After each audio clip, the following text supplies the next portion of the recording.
जिंदगी की भाग दौड़ में हम लोग इतना खो गए हैं कि हम लोग जिंदगी जीना तक भूल गए हैं। अगर आप लोग भी ऐसा कर रहे हैं तो एक छोटी सी स्टोरी बड़े ध्यान से सुनिएगा। एक बार किसी ने भगवान बुद्ध से पूछा कि हम लोगों को अपनी जिंदगी में पूरी तरह से आनंद कब लेना चाहिए। तो भगवान बुद्ध ने बड़े प्यार से जवाब दिया, अपने मरने से ठीक एक दिन पहले।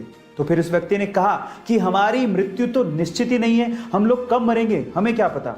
तो भगवान बुद्ध ने बड़े मुस्कुराते हुए कहा कि यही तो मैं कह रहा हूं, इसीलिए अपनी जिंदगी के हर एक दिन को अपना आखिरी दिन मानते हुए जीने का आनंद लेना चाहिए। गाइस, आपको ये सुन के कैसा लगा चैट सेक्शन में जरूर लिखिएगा। ग्वालियर के एक सैलून मालिक के घर पे जब एक बेटी पैदा हुई तो इस खुशी में उसने अपनी तीनों दुकानों पर फ्री में बाल काटने का ऐलान कर दिया। जी हाँ गाइस, एक बेटी के पैदा होने पर वो इतना खुश थे कि उनकी दुकान पर जो भी आया उसके बाल काटने के लिए उन्होंने एक भी पैसा उससे चार्ज नहीं किया।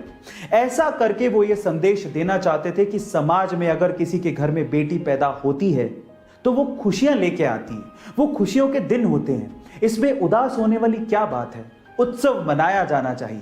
जी हाँ गाइस, उस ग्वालियर के सैलून मालिक की सोच को मैं दिल से सलाम करता हूं। गाइस, क्या आपको पता है कि अंटार्कटिका को रेगिस्तान यानी कि डेजर्ट कहा जाता है। अब आप लोग सोच रहे होंगे अंटार्कटिका को रेगिस्तान क्यों कहते हैं, वहां पर तो चारों तरफ बर्फ ही बर्फ है, वहां पर कौन सी पानी की कमी हो गई।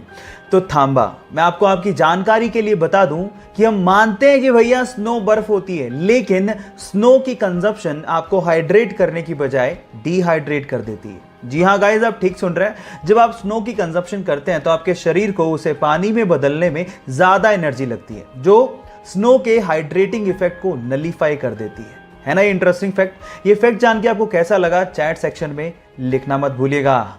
जब मात्र 300 स्पार्टन्स जेरेक्सिस की विशाल सेना के सामने लड़ने के लिए जा रहे थे तो रास्ते में आर्केडियंस मिल गए। आर्केडियंस ने कहा कि हम भी तुम्हारे साथ लड़ना चाहते हैं, पर मैं हैरान हूं कि सिर्फ 300 सैनिक लेके तुम इतनी विशाल सेना से कैसे लड़ोगे। तो स्पार्टन्स के मुखिया ने एक सवाल पूछा आर्केडियंस की सेना से एक एक करके। उसने पूछा कि तुम्हारा पेशा क्या है। तो आर्केडियंस की सेना में से लोगों ने जवाब देना शुरू किया कि मैं मूर्तिकार हूं, मैं शिल्पकार हूं, मैं लोहार हूं। फिर स्पार्टन्स के मुखिया ने अपनी सेना से सवाल पूछा कि तुम्हारा पेशा क्या है। तो उन सब ने जवाब दिया, खून खून खून।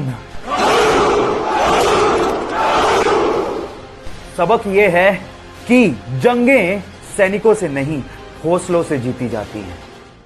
पढ़ाई का और पैसा कमाने का आपस में कोई लेना देना नहीं है, इसीलिए उस लड़के ने 10वीं क्लास के बाद पढ़ाई छोड़ दी और भजिया बेचकर पैसा कमाना शुरू कर दिया।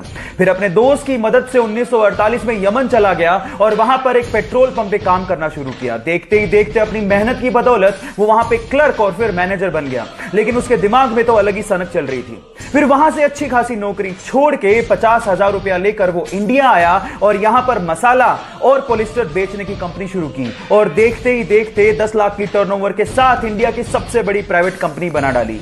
और आज भी वो कंपनी इंडिया में सबसे बड़ी प्राइवेट कंपनीज में शुमार है। Yes, I am talking about Reliance और बंदे का नाम था धीरूभाई।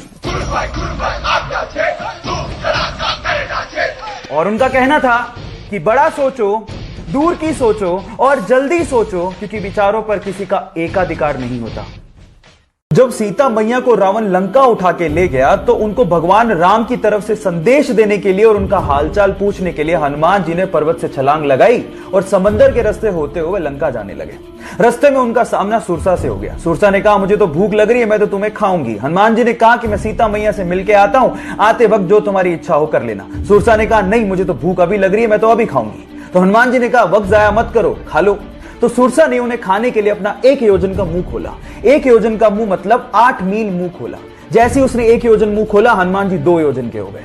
सुरसा ने 2 योजन का मुंह खोला, हनुमान जी 4 योजन के हो गए। ऐसे करते करते सुरसा ने 64 योजन का मुंह खोल लिया। तो हनुमान जी ने बुद्धि दिखाते हुए अपना शरीर छोटा किया और उसके मुख का चक्कर लगाते हुए बाहर आ गए। यहां समझने लायक और सीखने लायक बात यह है कि जब पावर दिखानी थी तो हनुमान जी बड़े होते चले गए, लेकिन जब बुद्धि दिखानी थी तो हनुमान जी छोटे हो गए। जब वो 9 साल के थे तो उनकी माता का देहांत हो गया। घर के हालात इतने खराब थे कि उन्हें रेलवे स्टेशन पर कूली तक का काम करना पड़ा। इसके बाद जैसे तैसे करके उन्होंने बस कंडक्टर का एग्जाम पास किया और बस कंडक्टर लग गए। इसके बाद तो जैसे कि उनके अंदर का आर्टिस्ट ही बाहर आ गया। लोग ऐसा कहते हैं कि बस कंडक्टर के तौर पे वो काफी ज्यादा फेमस हो गए थे क्योंकि वो बहुत ही स्टाइल से सीटी मारा करते थे और बहुत ही स्टाइल से टिकट काटा करते थे। ये देखकर उनके साथियों ने उनको एक्टिंग स्कूल ज्वाइन करने के लिए मोटिवेट किया और साथ ही साथ उनकी फीस भी भरी और उसके बाद उन्होंने पीछे मुड़ के कभी नहीं देखा।